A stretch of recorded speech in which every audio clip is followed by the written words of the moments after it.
The Baltimore Ravens have finally addressed their guard position, adding a Pro Bowler, a former one at that. And we talk about what it means for the team, who it is, and so much more coming up on this Instant Reaction edition of Locked On Ravens.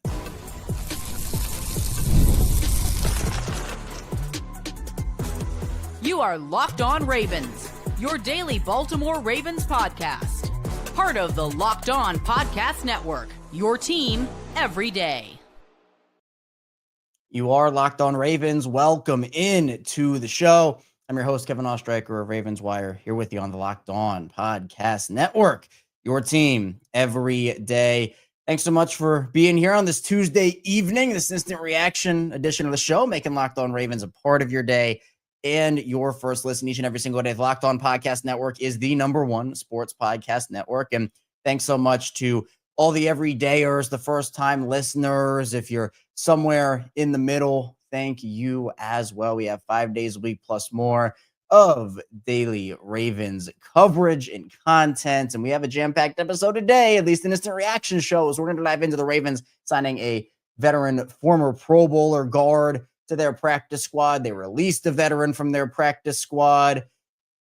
It's a crazy situation. They finally did it and they addressed the guard position. But the big question is it too little, too late? So we're live here talking about Laken, Tomlinson, discussing an instant reaction to that. I want to tell everyone and remind everyone that today's episode of Locked On Ravens is brought to you by FanDuel.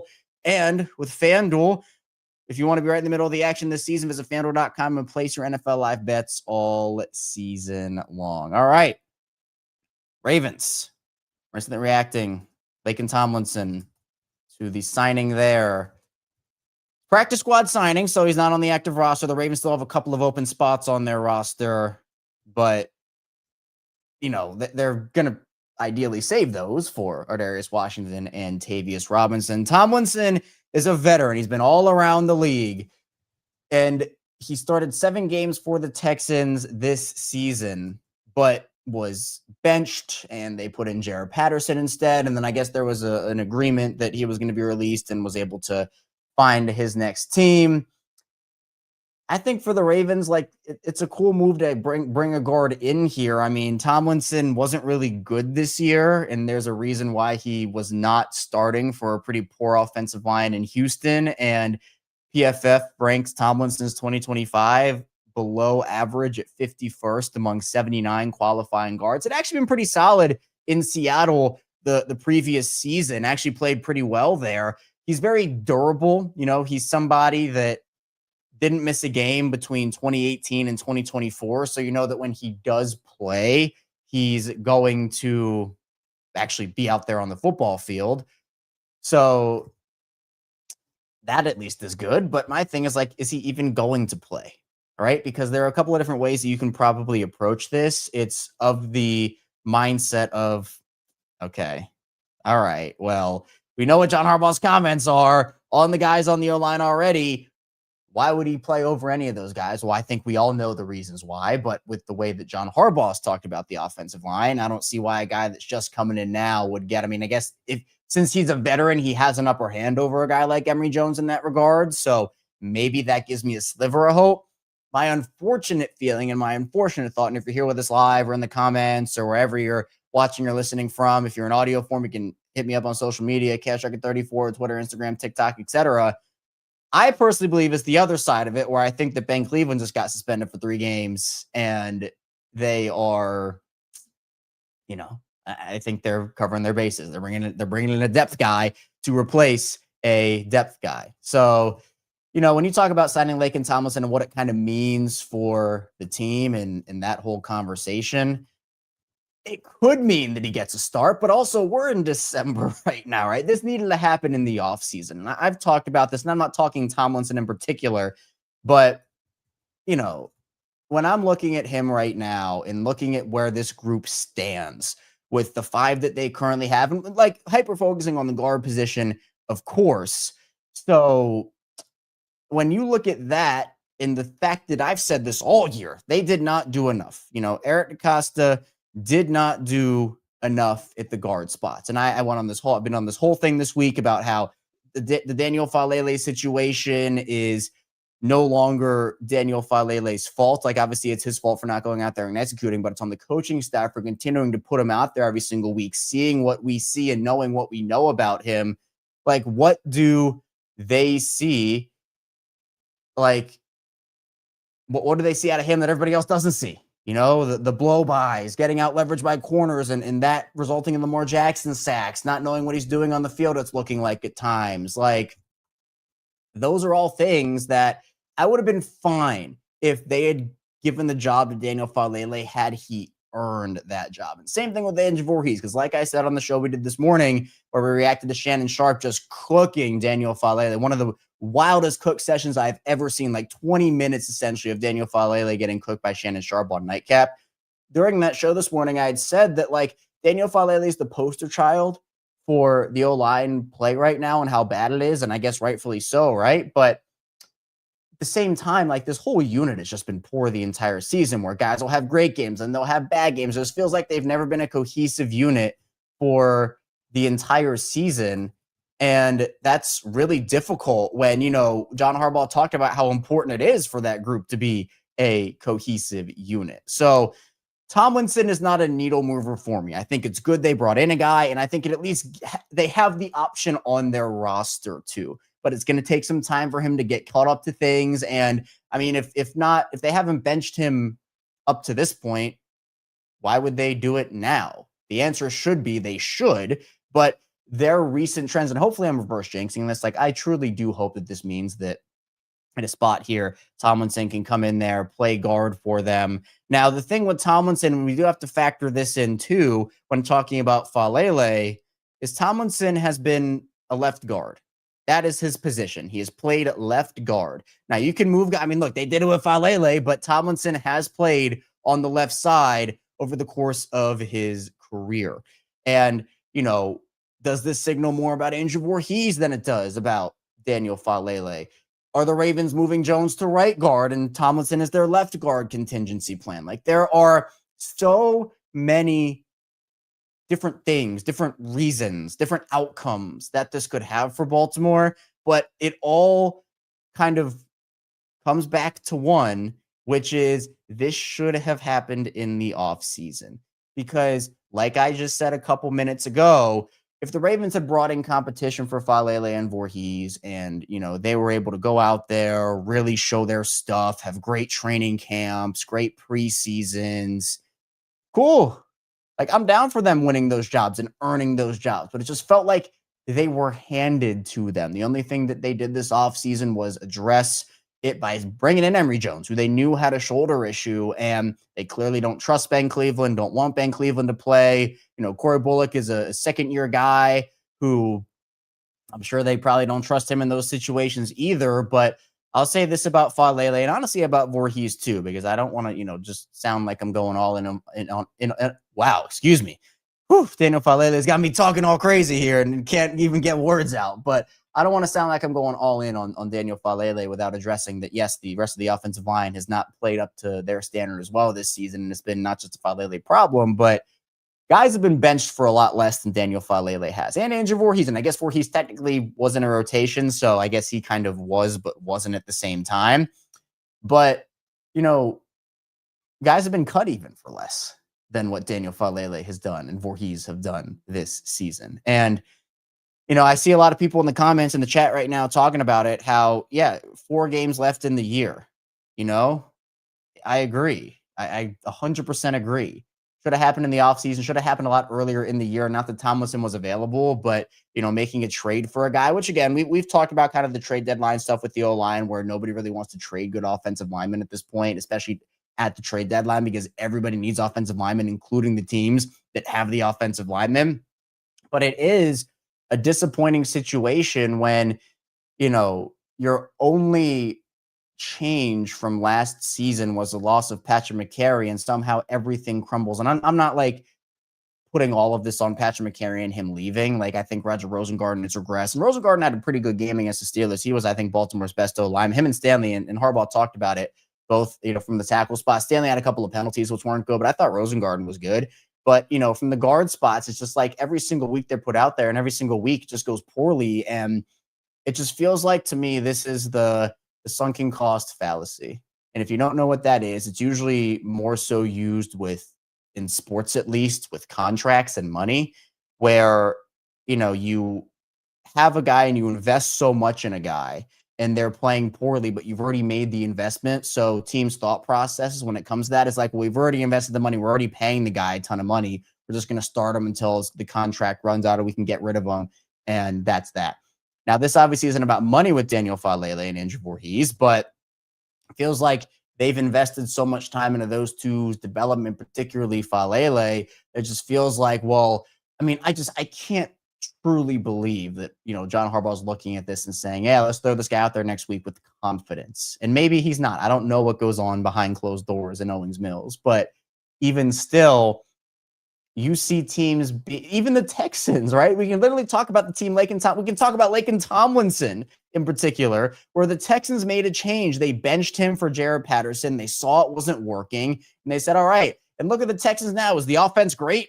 No. I mean, the offensive line, is it great now? No. But they at least tried something, and they felt confident enough with what they saw from Tomlinson versus what they saw from the replacement that they could move on from Tomlinson. So even if Tomlinson plays and starts, yes, I think anything at this point would be better than Daniel Faalele, but there's a chance it's not.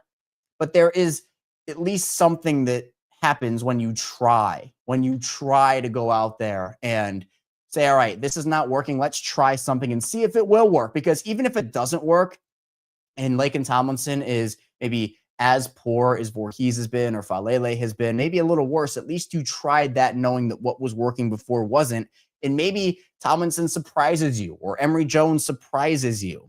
So I don't know. Joe asking, will this new guy wear 77? If he does, Joe, I think that's going to tell us a lot about Daniel Faalele's status on the roster. So no, I don't think, at least at the time of this recording, I don't believe that he has a roster number. I'm actually very into the roster numbers. I like to know what roster numbers guys are wearing. I don't believe that there is a roster number right now for Laken Tomlinson. Nope, nothing listed right now on the website. So I will be monitoring that, but we'll have to see. Coming up in the second part of the show, though, we're going to be diving into, again, if this was too little too late for the Ravens, as well as some other conversations about the O-line and kind of what needs to happen from here for this Ravens team. So be sure to stay tuned. We got plenty coming your way on this instant reaction edition of Locked On Ravens.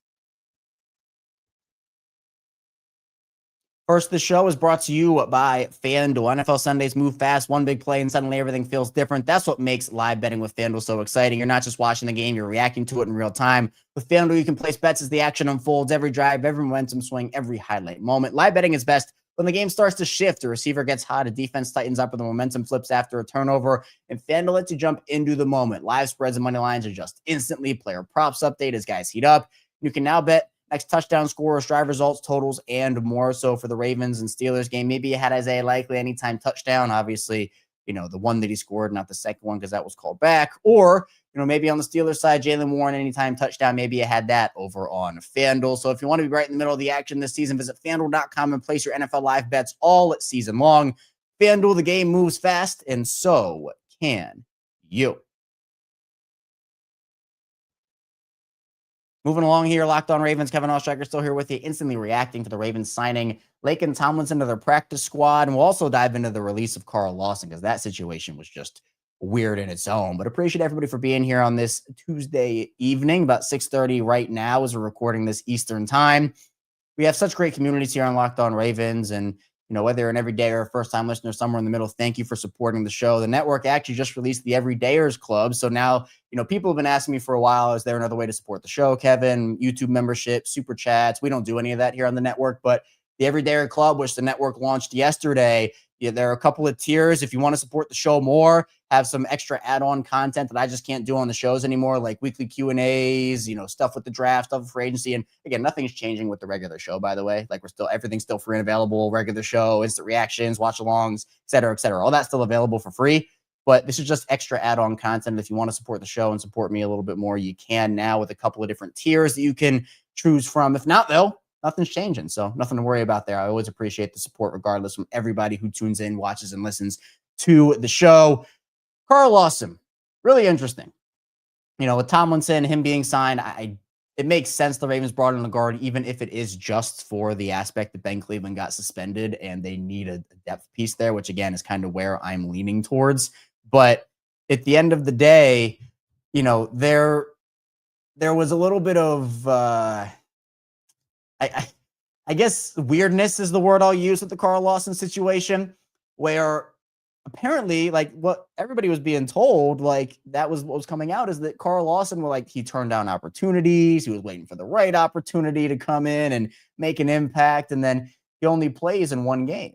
And then the Ravens get rid of him. And this is not the first time kind of a weird situation has happened. And, the Ravens signed Carl Lawson and they make a move for Draymond Jones. So like maybe that kind of threw a wrench into the situation with Carl Lawson. But it's not a great look to have this happen twice in 1 year, because remember with CJ Gardner-Johnson, when they signed him, then like 2 hours later, I remember it because I was literally like, okay, just did all the live for CJ Gardner-Johnson, all the stuff I had to do for the show.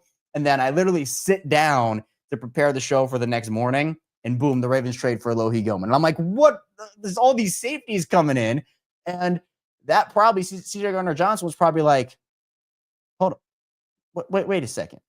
And so that probably threw a wrench in that situation for CJ Gardner-Johnson. And, obviously he's now in Chicago. Chicago's doing really well. He's actually, I believe, played pretty well there in Chicago, at least last I checked in a couple weeks ago. So I don't really know what's going on there. I mean, the Ravens, it's weird with this because for the past calendar year plus, there have been a lot of weird situations in the building right now, or at least have been weird in the building right now, whether you want to go back to last year with Deontay Johnson and Marcus Williams and Eddie Jackson, and obviously, with this season, CJ Gardner-Johnson, and, obviously now Carl Lawson. And Carl Lawson hasn't necessarily talked about the situation. I'm actually curious to see if he does, but obviously like Jair Alexander, that was a weird one. And, I don't know the deal there, but it makes sense that Baltimore brings in an offensive lineman. But what doesn't make sense to me is the Carl Lawson situation. And again, like I said it on this morning show, it's like screaming into the void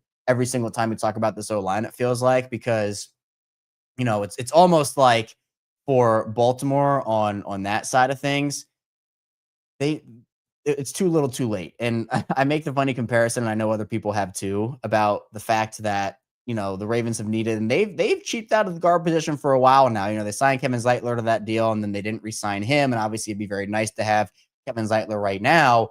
But, it's been a need for them for a couple of years, like a glaring need. And their response is, here's another safety. They invest so much into their secondary. And look, it's not any single player. Like, the guys that they have in their secondary, whether it be like Hamilton was the right pick at 14 for them. Nate Wiggins was their top rated corner on the board. They were going to pick him. Like Marlon has had a great Ravens career.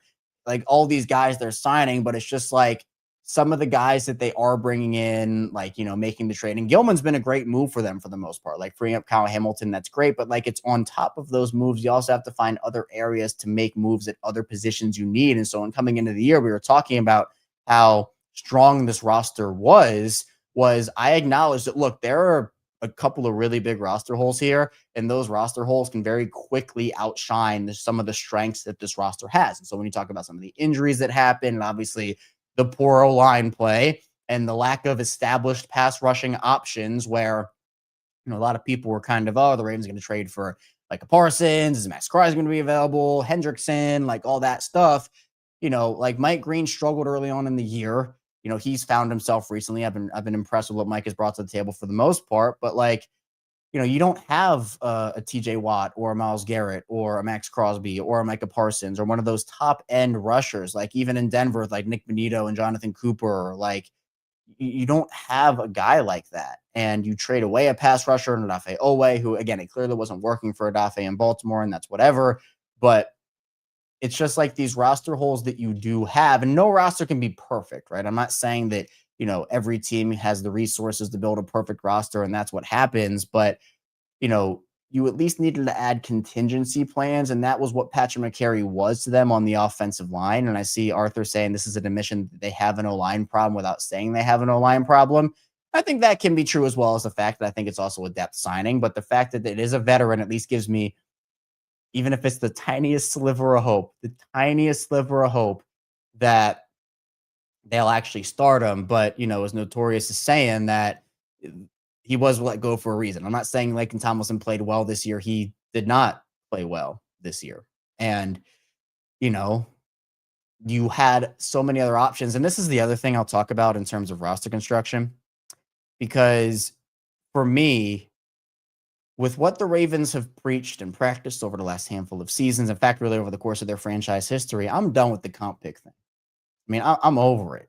It has hindered their ability to do free agency the way that I believe they should be doing it. I understand that you need as many swings as possible in the draft when you have a quarterback on the deal that Lamar Jackson is on. But at the same time, you can't let it run your life if you're Baltimore. An extra 5th round pick is great, but it's not going to be like, if you have the opportunity to sign a guard to a 3-year, $30 million deal that can help you and plug in and play, take that guard over a 4th round comp pick or even a 3rd round comp pick, especially with where you are. There are times and places for everything, right? And so as you're building up your roster, I think comp picks are fine, right? Like when you have, you're not expected to win, or you're kind of in that like middle tier mode between contender and still rebuilding.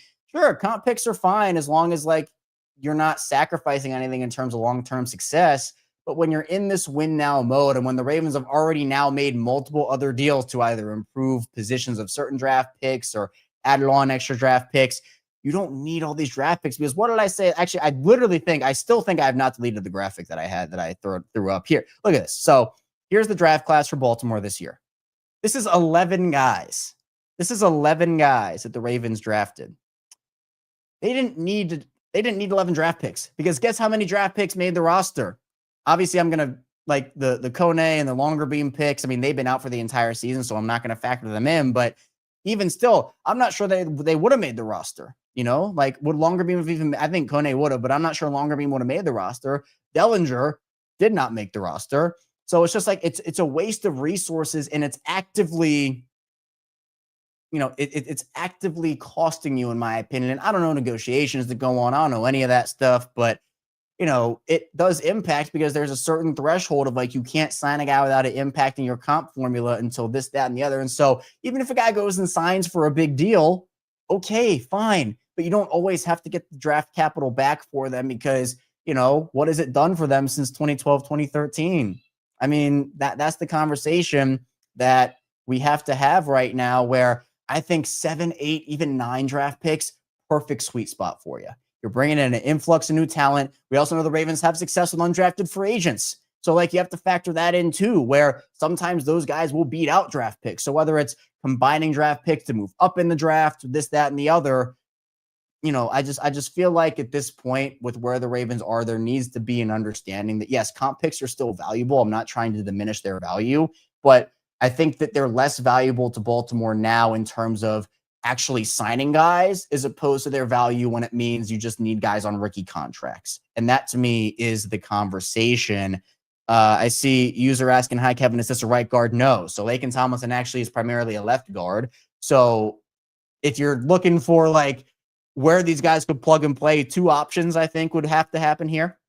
One would be Tomlinson is their left guard that they want to throw in for Voorhees, and then they're trying Emory Jones out at right guard, and they're moving him over there. So we'll see. The other option could be that, they want to flip that and move Tomlinson over to right guard and have him play there while having Jones continue to practice at left guard. So I'm not sure. Again, I think it's more so a depth signing, because Tomlinson was not good for a poor Houston O-line this season. Ranked in the bottom half of the league in terms of PFF. I know some people love PFF, other people don't, but it's just context.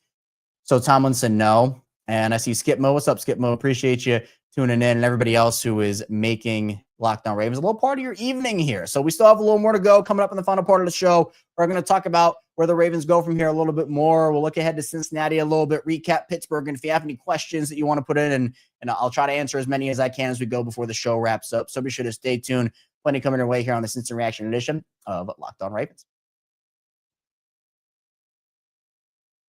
First, the show is brought to you by Mint Mobile. And with Mint Mobile, there's no reason to let big wireless drain your wallet, especially during the holidays. Right now, Mint Mobile is running their best deal of the year. All their unlimited plans are 50% off. That means you can lock in 3, 6, or even 12 months of unlimited premium wireless for just $15 a month. It's the easiest way to take your overpriced phone bill and give it the full Scrooge treatment. What makes it even better is how simple Mint makes the switch. No contracts, no nonsense, just real savings and real quality service.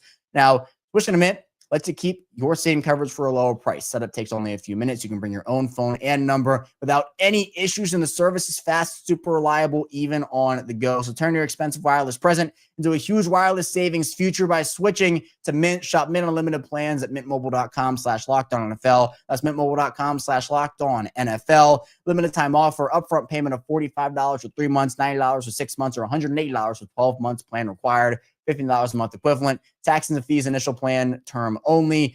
Greater than 35 gigabytes may slow when network is busy. Capable device required. Availability, speed, and coverage vary. See mintmobile.com.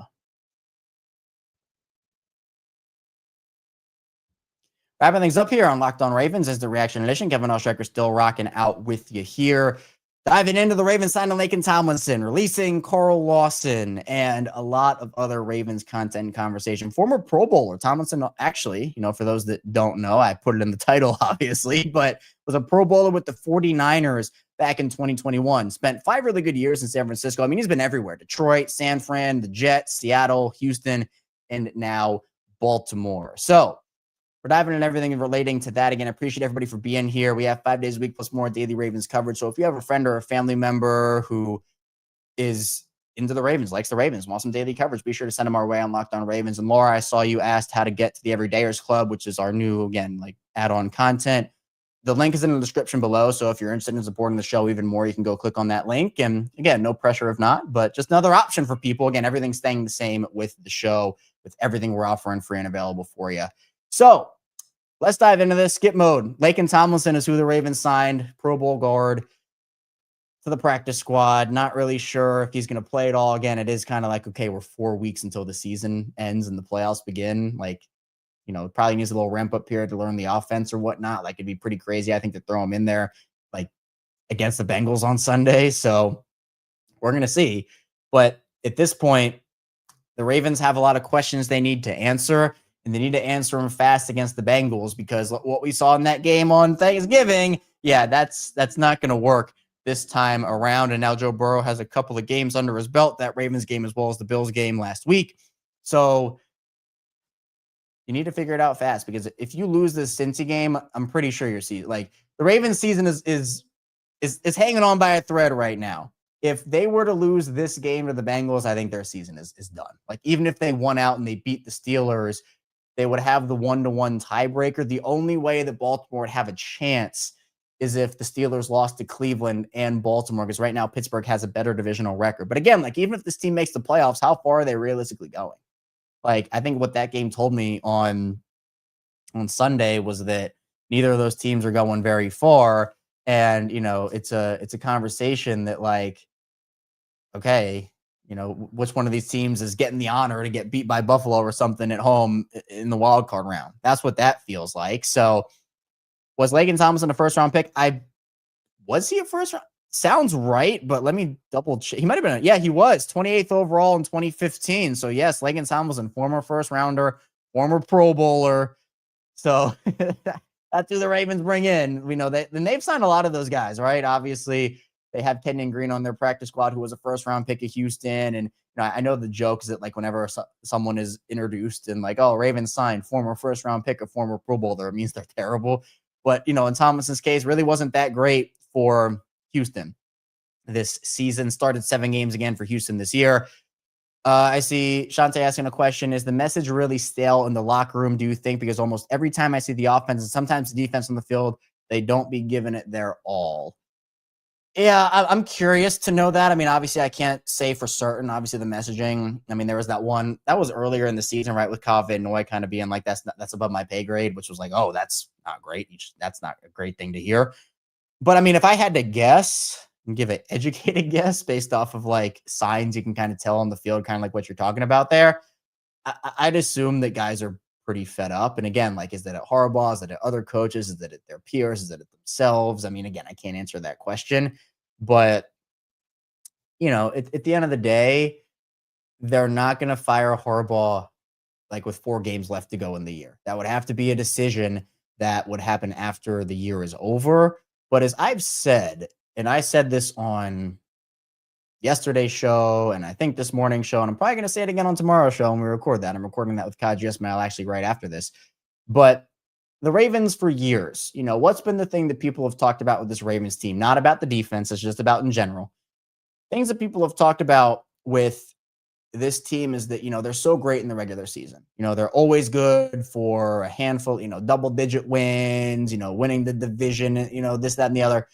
But then the playoffs, obviously, in the Lamar Jackson era have not gone according to plan. I think a lot of people believe their window was in 2023, and that was it. And, the longer we go on here, the more I agree with that. Obviously, when you have Lamar, you have a chance. But, 2023 was by far their best option with Lamar so far. And maybe when we'll look back on this in 5-10 years, maybe we'll say it was. I don't know.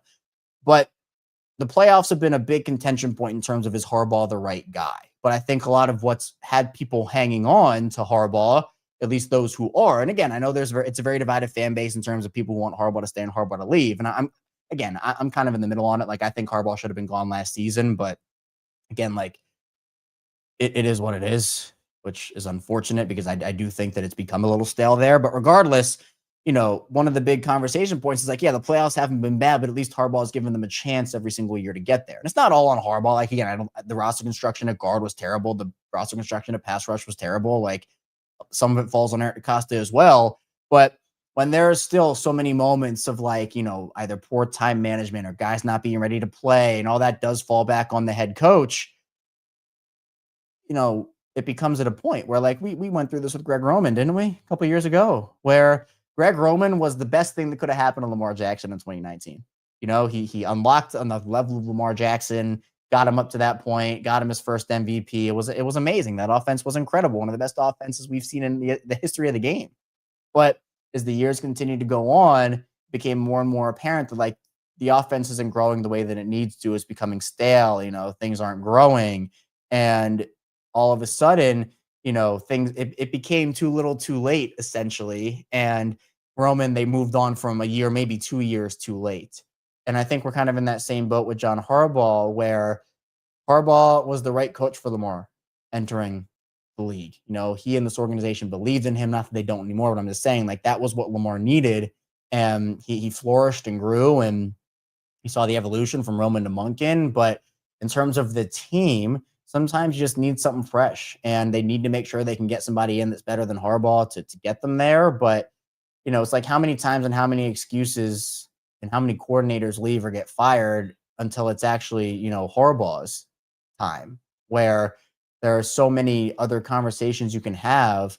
But when Harbaugh's thing has been regular season success and like, hey, let's go, you're winning double-digit games every year, and then, you're moving on.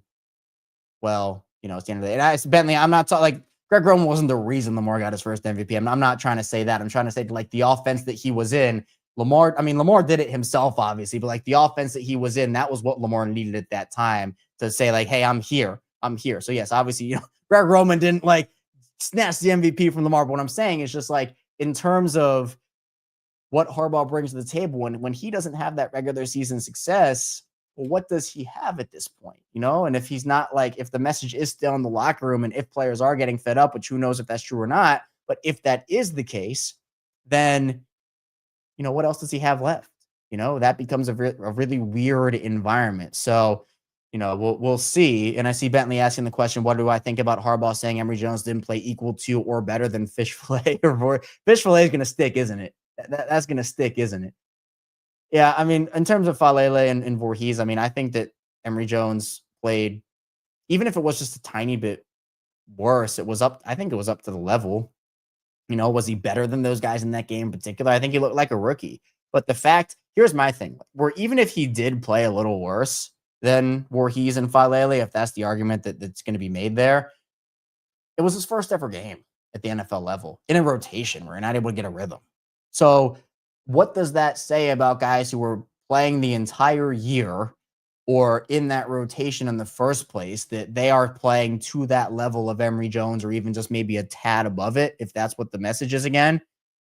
Well, I think it tells you something that with more time and more opportunities, Emory Jones could surpass them. So again, like you're so late into the season where it's like, okay, like how much is really one change going to make on the O-line when it's really a lot of these guys? But at the end of the day, like, I think that Jones, with what I saw, I got confidence that he could at least go out there and play to the level, if not a little better than what Voorhees could at that left guard spot. Or, I know they're not trying to really do like the double guard thing, so we'll see. But at the end of the day, like, Faalele is a player and Voorhees is a player that has had plenty of opportunities this year to go out there and perform, and they just have not done it consistently to the point where you feel comfortable and confident in there. So, when you're 6-7, you're looking for answers, you need to go on a heck of a run.